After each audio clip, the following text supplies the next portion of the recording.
So, welcome to the Rice Pudding Project. Wilbur D'costa. What would be your title now? Oh man, wow. The man who wears many hats. I think that would be my title now. But there was one that you had, and I remember you should pop up on my contact. It was like the mango, like the music something. It was I can't remember what it was now. Producer, was it? No, it wasn't producer. It was like a, I don't know, like. Wannabe music man? No, something? Okay, I'm going to check my phone actually then, because it was something really interesting. And now that I'm checking my phone, it probably isn't very interesting. But like for me, it was really amusing. It was like a emperor of music or something weird like that. And now I can't remember my password. Okay, High Priest of Magic, Mango Jam Studios. Yes, that I like that. The High Priest of Magic. Yes, that's what it was when we initially started out. Yeah, I used to call myself the High Priest of Magic because I'm not a technical person, right? So I don't know the engineering side of it. I'm a writer. I came from an advertising background. And to invent a role for myself. I wasn't an MD or in the real sense of the word. So I just said, okay. Because we wanted to make magic, I would be the High Priest of Magic. It felt good. Okay. We're going to start from the beginning. Right. So you now own Mango Jam Studios. But before that, you were in advertising. Absolutely, yes. You're a regional creative director. That's how we met on some great projects. Met for the first time, yes. Yes. And obviously to become a regional creative director in advertising, you went to university and studied the most logical thing. Physics. Yeah, you have to study physics. So you studied science? Yes. Okay. I've got my bachelor's in physics, yes. Why? Well, so here's the thing. There were a lot more prettier women. No, actually, I'm lying. Physics? Yeah, I wanted to do arts and literature, but it was just it was something that my parents, typical Indian parents, my brother was an engineer, so obviously I either had to be an engineer or do something that kind of elevated it. So I stuck to science, and I actually was keen on engineering for a very brief moment in my life, but thankfully, the gods decided that it wasn't for me. So I tried to switch to the art stream, but it was too late for me to switch, and I didn't want to take a drop of a year. Mm-hmm. I couldn't afford to take a drop of a year, actually. So I just continued, and physics was one of the subjects that came to me very naturally. I didn't really have to kind of study it. It just felt like second nature. It was one of those science subjects. Maths, not really, but physics, strangely, was okay. And you always wanted to do advertising? I wanted to write. Okay. I wanted to write. And I had actually a friend of ours who was already in advertising, and, he was quite a successful writer at that time. Mm-hmm. So a friend of ours? No, friend of my brother's, actually. Okay. So this was way back in Bombay. Okay. And I just went to him. I remember having a chat with him, and then he put me in touch with a couple of people. Did copy tests at Ogilvy, at Y&R. It was called Everest Y&R in those days. And I got a job offer from Everest as an intern. Took it up. Loved it. And was doing that for close to 2 decades. How long were you in Everest before you switched? So I was in advertising. I started in 95. So 95 to 97. Okay. Then I took 2 years off to go back to university, did my master's in business, because I just wanted to kind of look. It all comes together in the end. Very logical. Yeah. So physics, yes, advertising. Of course. Let me go back to school to help my advertising. I'll study business. Yeah. So okay. Yeah. No, I'm just did that, and then I worked as a suit for 3 months. Okay, So, for people at home, suit means a client servicing kind of person. Client servicing, Okay, so I was more client facing, not the creative side of it, but more the operational, organizational side of it. Yeah. And there's one thing I don't like too much Suits. is wearing suits and okay. and even suits. And no, some of them are good. So you were basically the guy that Don Draper used to fight with all the time in Mad Men for a couple of years. Well, I'd like to think I was Don Draper. No, you became Don Draper. For sure you did. I know you did. You became Don Draper without the cigarettes. Yes. He was pretty much, that was the guy I was. But I hated it. Okay. I hated it. So I literally ran away after 2.5 months. I put in my papers, didn't even take my salary for the third month. but I did due diligence, like finished the month, and then just my boss called me. He's like, "What are you doing?" I said, "I don't know. I'm bored." He said, "I need a writer. Come." I said, "Okay. When do I join?" He said, "How soon can you join?" I said, "Next month." He said, "Cool." And that was it. So I went back to YNR, worked for a year in Bombay, came to Dubai because I couldn't take the crush of Bombay. Was very hectic, very, very hectic. I mean, it's not one of those cities which allows you to catch a breath, constantly on the run. And if you live in the suburbs, in those days, all the advertising agencies were in town. You had a long commute. And that was really killing it for me. So I decided to kind of see if I could, get a job elsewhere. So came here. There was one place that I wanted to work in here, and that was team advertising. Okay. And luckily for me, I got a job offer with Sam and Shahir. Went to Singapore. We got a job offer with Joe Senko, but I chose to come here to Dubai. And yeah, it's been home ever since. And team advertising became YNR? YNR, yes. Okay. Was it team advertising the whole time, or was it YNR? No, it was team advertising for I think at least a couple of years when I joined, and then it became YNR. Okay. And then so you wanted to be a writer when you were younger. That was like your aspirations? Yeah. Who were the writers you aspired to be, right? Like who? So there's two sets here. I mean, there's the guys who were in advertising, the advertising writers. You know. But before that, I like every kid my age, teenager growing up in Bombay, we used to read a lot of Jeffrey Archer. Okay. Sidney Sheldon's, yes. Even those, yes. Yeah. I mean, the usual Hardy Boys and all growing up, that was it. But I kind of had a big mix of novelists I used to read, Leon Uris, even Eric Van Lustbader, and, but for me, the genre that kind of stood out and was quite interesting was the horror genre. So I read all of Stephen King's books till Dolores Claiborne. And then I was like, okay, I need to kind of just chill now and take it easy.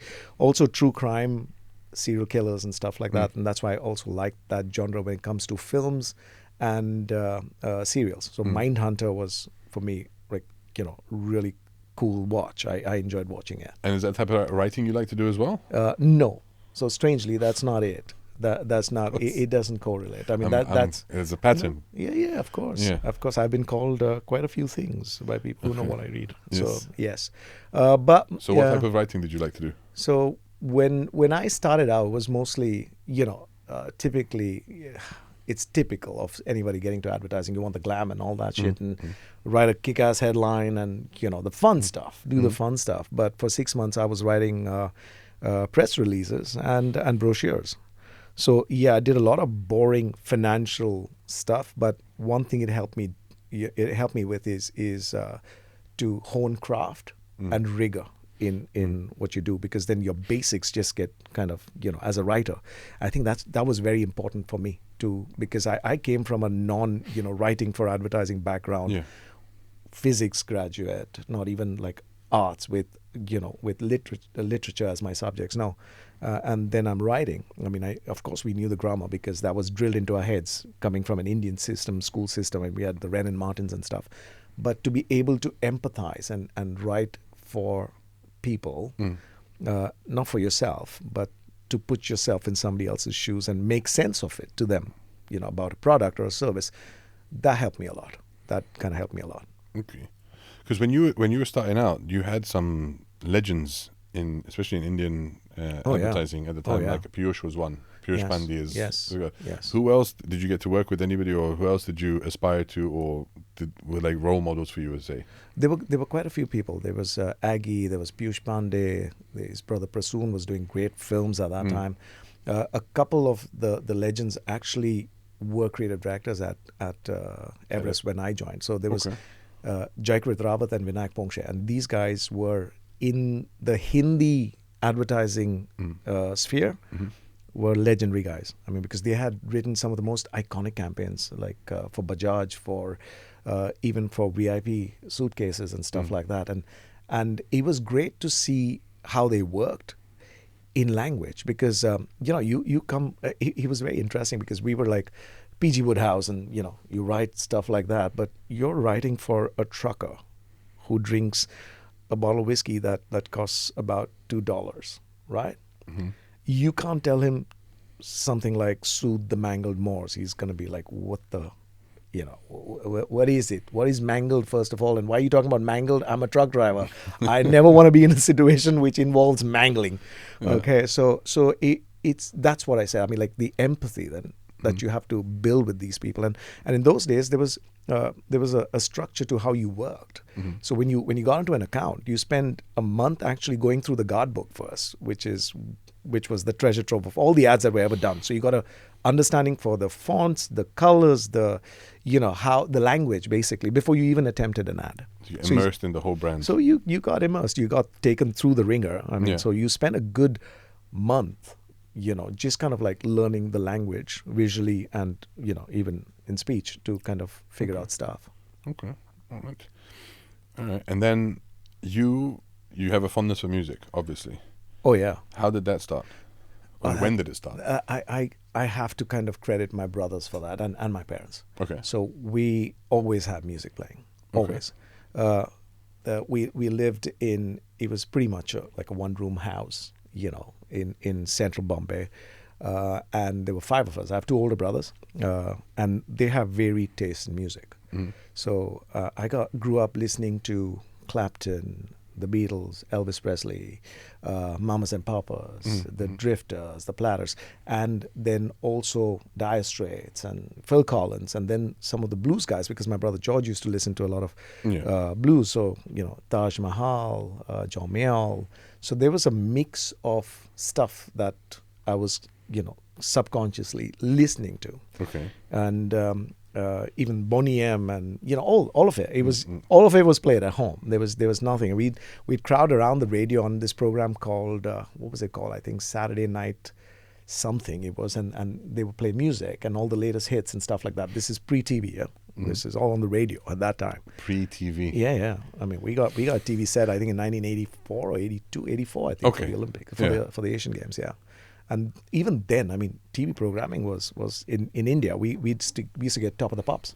So I used to watch Top of the Pops. Yes, so you used to log in and you kind of tune into that day and listen to, this is the latest thing. And I remember my brother would actually record off the radio because we would borrow the neighbor's record player. Yeah. Use ours for the radio and then put a cassette here and keep them next to each other and everybody was quiet. Press record and you'd record your songs, whatever you wanted. So it was very interesting. It was fun and we enjoyed hearing that, man. Early days of piracy. Oh, yeah. Yeah. I mean, that was like the purest form of piracy ever. Tell me about it. Yeah. So your brother did like that. What kind of music then did you end up? So for me, I mean, it was always like rock and roll, and then pop got big because Michael Jackson came onto the scene, and then he was like, with Prince, a lot of pop music. And when I got into college, then Guns N' Roses in the 90s were kind of hitting it, Metallica. So I started listening to it, but I'm not a big metalhead. Okay. Actually, I'm not a metalhead at all. I like their ballad kind of efforts. So that became music I listened to. And do you play instruments yourself? So I taught myself the guitar because I thought it would be a great way to meet women, and it worked. I had 3 songs that I could play, and I just kind of like abused those 3 songs. And how does that work? You walk around with the guitar the whole time, and then just serenade random women? So we had a 12-string at home, which had 6 strings. Nobody knew how to string a 12-string guitar, so we just put the 6 strings in there. And it was my brother who wanted to learn it, and it was lying there. And then one day, it was 91 or 92. I'm like, let me figure this out. So I had a book, basic, because no internet, right? So I have a book. Yeah. Okay, this is how you play C, A minor, F, G, whatever. You figure out the chord patterns. Yeah. And then you learn, hey, I can play Can't Help Falling in Love. That's a good song to play. Yeah. I can play Stand By Me. Oh, these are songs that, the ladies kind of dig. And it's like, okay, so I just jam in the woods. So I think before I got married, you bought me a guitar. And I remember, you were supposed to teach me how to play. And I remember we went to the shop and I chose the guitar and you're like, this is the one for you. And I was like, awesome. And I was like, okay, you're going to teach me. And you said, go on YouTube. Best way to learn. Yeah. Yeah. Yeah, because, look. You know what I know how to play on the guitar? Well. Chajong.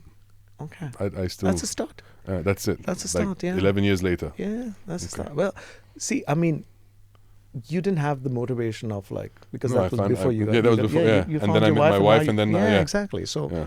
that's fine. In fact, it's better you don't have a guitar in the house, because you don't want to give her a weapon to throw at you when she's pissed off. So she doesn't need or to- string you up with. Yeah. My wife doesn't need to throw anything. She's got the look nailed down. Right. Most women do. Yes. Yeah. But you didn't go into like wanting to write songs or anything like that. That wasn't your thing? No. I wanted to write ads. Okay. And that was it for me. I mean, communication, write ads. It was interesting for me to kind of figure out how I could connect with people and create some kind of connections or empathy between the brand or the service and the customer. So that was it. I never wanted to kind of have my album. I always wanted to perform.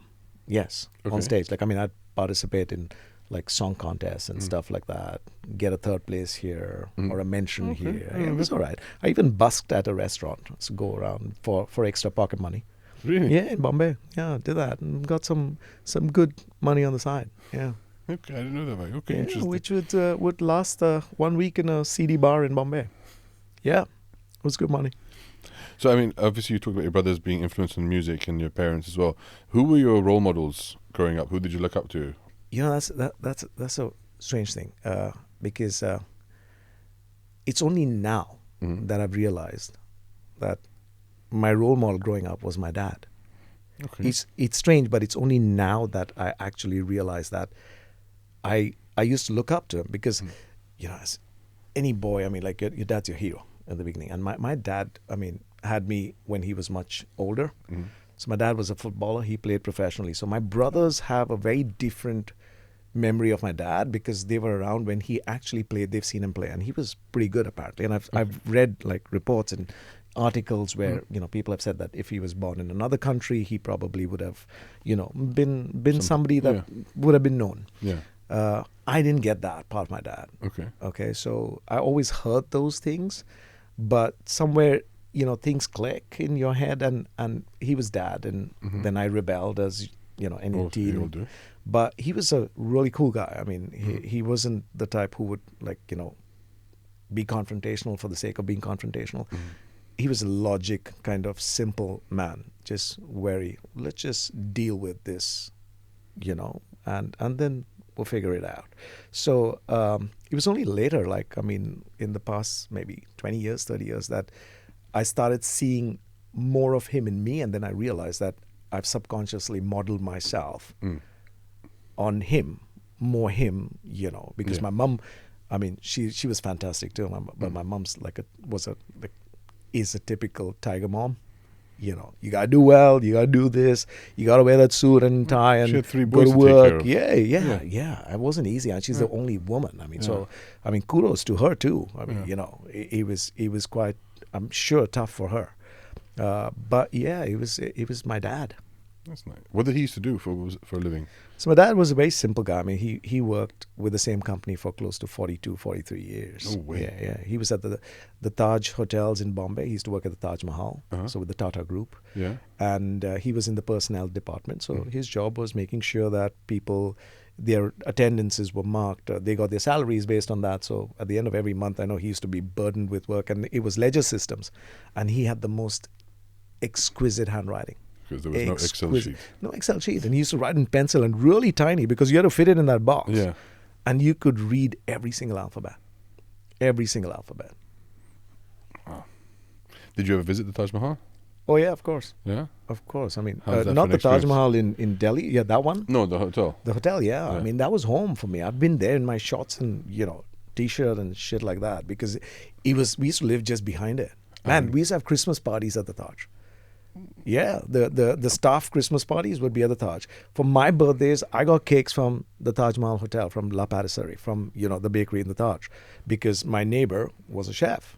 And he would ask me, what would you like for your birthday? And I'd be like, okay, I want this cake, and I want a house, and I want a car. And he'd be like, okay, I'll make it. So my friends were eating plum cake, because I had Nougat, Black Forest, a chocolate cake, and with a pool, made from blue icing and shit like that. No, trust me, yeah, it was brilliant. It was awesome. Okay, so you had the guitar. You had to play 3 songs, Right. and you had access to the Taj Mahal. Right. Yeah. No. It kind of worked. Yes. No? Yeah. Did you? That's a pickup line right there. Come back to my suite. Well, if your suite was in the Taj Mahal, yes. Yes. But I didn't live there. Yeah, I you had lived access. behind the You Taj had Mahal. access to. Uh, You never snuck in. when I got into college, my dad had retired. I'll just put it at that. But you never snuck into the Taj Mahal and like caused chaos when you were younger. No, didn't. I mean, my dad worked there, so couldn't cause chaos. No way. He was very protective. In fact, when the Taj got attacked, he was quite. He was cut up. We knew people who actually kind of lost their lives in that attack. He was knew working people. there? No, Dad had retired by then. He retired in 1990, 91. And the attack happened in 2000. No. Was it 11 or Okay, 1? No, yeah. 11. I think 2011. You knew people that he knew people that got killed. Yeah. Yes. That must have been rough on him. It was very, very. In fact, my dad, towards the latter half of his life, suffered from dementia. But there were things that he would remember, and like really crystal clear. Like there were people in the Taj, his earlier bosses and stuff like that. And yeah, of course, his childhood. But yeah, that played a big role in his life. So I mean, advertising was different than it is now, I guess, a lot. Yeah. It's changed during my time. So how was it changed for you while you were there, and why did you decide to leave? So I started in advertising in 95, right? The year I joined, we still had an uppercase and a lowercase. So we were still doing typesetting, right? Mm-hmm. And the Mac By came hand? in. Yeah, by hand. I remember this incident where I wrote a headline which had 13 E's in it. It was an EEX, and the client signs it off. We're getting ready to get the ad release, and the studio boss comes in and tells me, he's like, how many E's do you think I have in lowercase? Rewrite the headline. And I'm like, dude, I can't. It's approved. I don't care. Rewrite the headline. Okay, so people need to understand what that means, because now, barely anyone uses printers anyway, but you're talking about... You had blocks. You had blocks in which you'd put the individual metallic alphabets. Yeah. And then you'd kind of do the printing. So that's why you had the uppercase, which had all the capital letters, and the lowercase, which had all the lowercase But we're not letters. talking 1920s. We're talking... No, this was 95. 1995. Yeah. And it was just getting phased out. We still had a studio which had spray painter artists who would kind of, silhouette stuff and, add color to photographs and shit like that. Yeah. So this was, for 2 months I saw it, and I'm glad I did, because it was fantastic to see that. Yeah. And you really appreciated the artistry of the people in that studio, because they were real artists. Some of them were jewelers. They would make jewelry. But this was a more regular stream of income, so they worked as finishing artists. The computer came in. We had Macs. Suddenly you had multiple fonts. For 2 years, people went bonkers, exploring every frigging font in there. And then everybody said, hey, hang on a minute. We need to kind of, just curb our enthusiasm. We don't here. use Comic Sans. Yeah, Let's use exactly. Yeah. Helveticas and the Arials and like, okay, let's do the Garamons, and we'll just kind of like, So what were like the biggest challenges you faced in your career in advertising? For me, it was adapting to clients who wanted things delivered at the speed of thought, right? Because earlier you'd work on a campaign, you got a month. You got a month to work on a campaign, to kind of suss it out, to go to focus group discussions and see how things work, and and then suddenly you got a day or 2 days to turn it around. Like it's even now I see that with the work that we do here in Mango Jam. Compositions. Before you get a week, to work the composition. Now they brief us, and they want to hear, if they brief us in the morning, they want to hear an idea by the evening.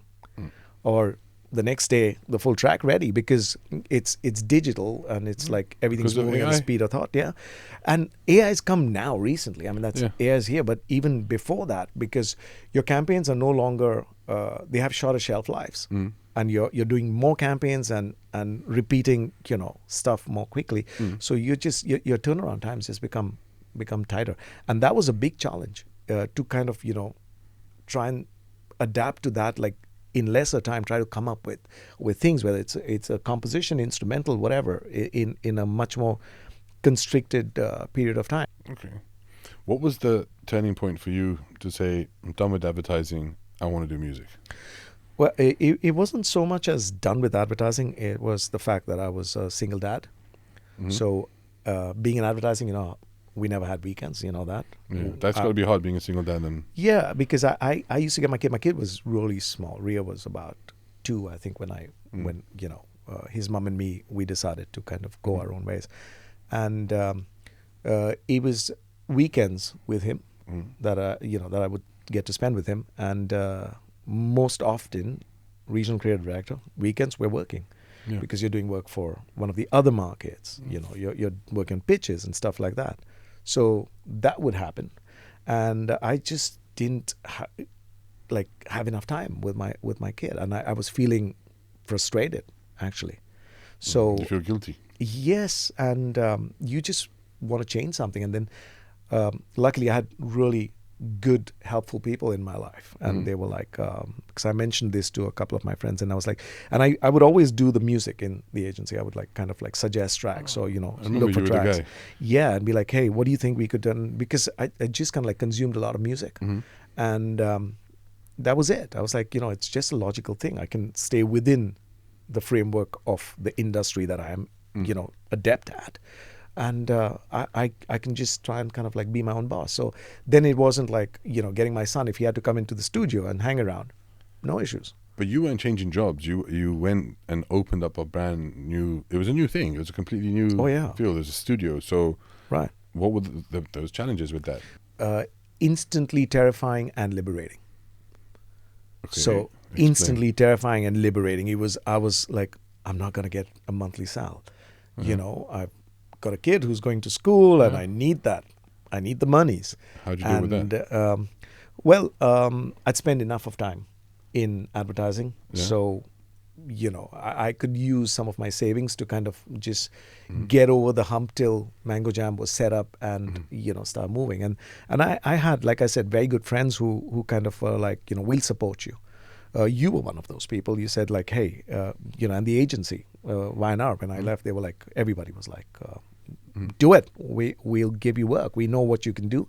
We're going to give you work. And it's great. Even my ex-wife, I mean, the agency that she was at, and she said, listen, we know what you can do. Because there were a lot of people that I already knew in the industry, because they passed through the agency at some point in time or the other, or we met, and they were like, dude, go for it. And I that encouragement took away some of the terror.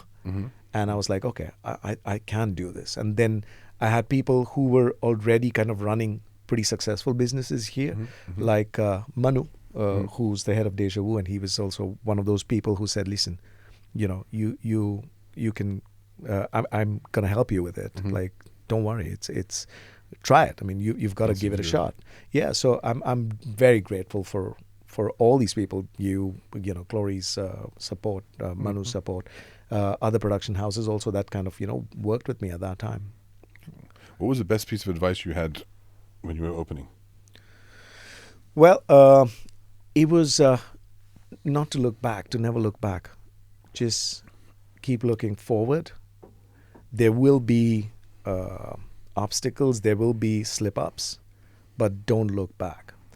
And this is what I used to tell the team when I kind of started. I was like, listen, we're the weird ones now because we have no establishment, right? We're just about starting out. So nobody expects anything from us. And that's freaking brilliant because whatever we do will be at a certain level. So let's just put our heart into it. Let's just do justice, for us, forget anything else. Do justice for your skills, your abilities. And this was advice given to me by one of my earliest creative directors, Milind. He's a great guy. Even Shahir, was at YNR. Zag is quite a known director now, and a creative. And even he would say, find your voice, man. Don't, kind of hide behind things. Just go for it. Go front foot, step up on the front foot. So it was just like, don't look back. Just move forward, keep going. And if you have heart and you put heart into your work, things will work out. And it did. It actually did. Is that the kind of advice, what advice would you give to somebody else? Well, if I was telling somebody else's, I mean, I had the luxury of being in the industry already, spending almost 10 years here in the industry and like another 10 back home, you know. So I knew the industry. I didn't know the nitty-gritties of running a studio. I didn't know finance. I didn't know voiceover artists and stuff like that. But that kind of fell in place because it was my baby and I had to kind of, you know, make it work. Yeah. And I was excited about it and I was eager to learn and curious. So I actually had enough going for me. So I would say, do your homework. Yeah. Weigh all your pros and cons. Make sure you are passionate, most importantly, and love what you're doing. That love in 6-7 years may diminish. It happens. We're human. But at that point, when you start out, it's got to be like, you know, that your first crush, your first love. Yes. Because then you're willing to kind of do things that otherwise would have inhibited you. Okay. And then, so you did 2 decades in advertising, and it's been over a decade in... Yeah, 13 years now. 14 years, I think. Yeah. Give me some of the most memorable experiences you've had. Here at... advertising first. Advertising? There's... I'm not so much of an awards kind of person, right? Because, I don't know, I came from an old school environment. But for me, having my first commercial approved, and I was an intern. Okay. And interns weren't allowed to work on, I mean, not weren't allowed. I mean, it was like, the good thing about Everest was some briefs were open briefs. Anybody could come up with an idea. But generally, the interns didn't, you know, reach that level. What was that campaign? It was for tortoise mosquito coils. It was the mosquito coils that you burn to kind of get rid of the mosquitoes. Yeah, it was called tortoise. And it's very, very popular in India, okay? Especially rural India. Yeah. No, what makes me laugh is that, like, I know your career. I know the brands you've worked on, like Land Rover, Ford, Samsung, Sony, big banks, and anything like that. So it's not like the launch of those cars or those TVs and things like that. It's like literally like that's your... tortoise mosquito coil. I'll tell you why. Okay, I want to know why. Because here I was fresh out of college, not a clue in the world, and I'm doing press releases, and I want to do films, right? And everybody gets into advertising because they want to do films at some point in time or the other. Yeah. So I'm like, okay, I will write ads and maybe write a film script someday. But yeah, that's a big dream. Anyways, I do this and I go to my creative director and he looks at it and he's like, oh, that's cool. That's a cool idea. And then I put the other one and he's like, oh, not bad. Write another one. We'll have 3. 3 was a campaign in those days, right? Still is. Yeah. So 3, and you got a campaign. Yeah. And it took me a little longer to crack the 3rd one, but I finally did. And in 6 months, we were shooting my first TV campaign. And I had people who'd been there, like who were copywriters, who didn't as yet have a campaign, a TV campaign in their portfolio. Okay. So it made me feel extremely proud of what I'd done, you know, and it gave me the belief. And people looked at you differently if you had a film in your belt. They were like, oh, you're the writer of this film. Yeah, it's like, oh, cool. What was the most sad moment in advertising for you? Well, I think it's when I left to set up Mango Jam. Oh, okay. Because it was just the enormity of it hit me. I knew my reasons for doing that, but it was just Wyandotte had become like home. The people who I worked with there were like family. Thankfully, some of them are still like, we still stayed in touch and we're close, but it was just saying goodbye was difficult at that time because it was almost 11 years that I was there in that place. And I've been through 3 locations with the same team, you know, I mean, like at Jumeirah Beach Road, then Palladium, and then at the Gateway Building. So that was tinged with sadness. I remember that kind of like, because I'd said goodbyes in those 3 years, 4 years to a lot of things, like my marriage and, you know, coming home to a family and a kid and whatever. And then just decoupling from this, I think it was just a culmination of a lot of things that were coming apart for me at that time. So it kind of hit hard. It did. Okay. Any regrets? No. I owe my dad for that, actually, because he used to tell me, And these are 2-3 things that he's always said to me, which kind of stuck with me. One is, when you go to bed, you got to fall asleep immediately, and that's got so much of depth. It means that you've had a good day, you worked hard, you've done your bit, you have no qualms, no quarrels with anybody to think about, to keep you awake. So your heart's clean, your mind's clean, sleep well.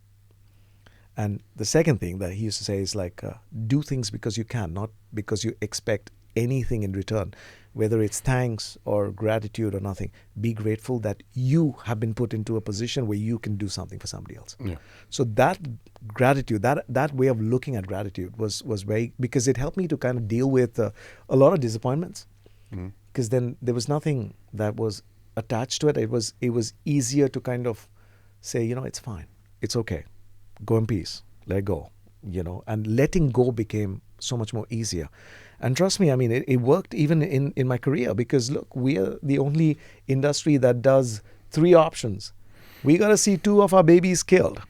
And that rejection is frigging hard. It's like, because you worked on all 3, and it's like, these 3 are my children, and then 2 children you don't want, you like this child. It kind of can get a little bit difficult, you know, to let go. But it just helped me to say, hey, it's fine. It's okay. It's all right. We'll put that aside for another day. Okay. I'll bring it to you in another dress and present it as new baby, and you'll say, oh, I like this one now. No, but yeah, it was really, I mean, that kind of helped. Still does. Okay. Gratitude. Always grateful, man. That's important for you. Very, very. Is that how you start your day or end your day? Yeah, start, end. Yeah, I'm grateful for everything that happens, good, bad. I'm grateful now that we're having this conversation here. It doesn't matter. It's just being thankful for, being there in that situation. And You said bad also. Why bad? Look, I mean, in my book, it's we as people who justify things as, or classify things as good, bad. We define them as, this is bad, this is good. I'm trying to think of them as experiences. You just learn from them. Okay. And if it's an experience that hasn't resonated in the way you want it to resonate with you, you learn from it. Okay. And it's not necessarily classified as a bad thing. But, because if those instances didn't happen, we wouldn't have the learnings to kind of, or to know how resilient we are, or to know what our inner strengths are, right? So everything can be looked at in a positive light, and just to take us forward. Yes. Can you do me a favor? Can you choose one of these cans? And there's a little secret inside, and read what's inside. Okay. Anyone at random. So you want me to read this? Yeah, and answer it, hopefully. Whoa. Have you ever had an art nemesis? Who are or were they? If not, would you like one? How would they challenge you? Wow. I did have an art nemesis in school. How old were you? I think I was 9. And there was this kid. He had it all, and he had the shiny dinky cars. Oh, okay. Yeah, and he would bring one new one every day to school. I would rub it in our nose. One day, the boys, we decided we're gonna steal the cars, steal Eleanor, basically, do a Gone in 60 Seconds. Steal. Yeah. 9 years old. Yeah, we're gonna. So the concept of stealing was we're gonna take it, cause him pain, so he doesn't bring those cars again anymore, and then have one of the other guys go and leave it outside his doorstep. In his we house. don't want to keep it. Yeah. Okay. We were like, okay, just let him know the lesson. And did it happen? It did. Screw up, and which to this date I regret. You're the one that was bringing it back. He was leaving town, or he had put in his paper, so he was leaving school in 3 days' time. So you stole? So so the car ended up being with us, and we never You want to confess now? got a chance to give it back. Ask who was It was a red Datsun. I'll never forget it. Datsun before it became Nissan. Yeah. But do you want to admit and tell him and say you have it still? And I don't have it anymore, dude. I don't know. I think when I left, like because we moved and I left, I think I gave it to one of the other guys and said, "Listen, I can't take this." The guilt was overwhelming. Terrible, Okay. terrible. All right. But yeah. No, I don't like arch nemesis. I mean, no, I'm a hugger. Yeah, start Peace and jiu-jitsu love. then. Just in the wrong era, I think. 60s would have been better for me. Thank you for coming. It's been a pleasure, as always, chatting to you. And Thank there you, we bro. go. Thank you for having me. My pleasure.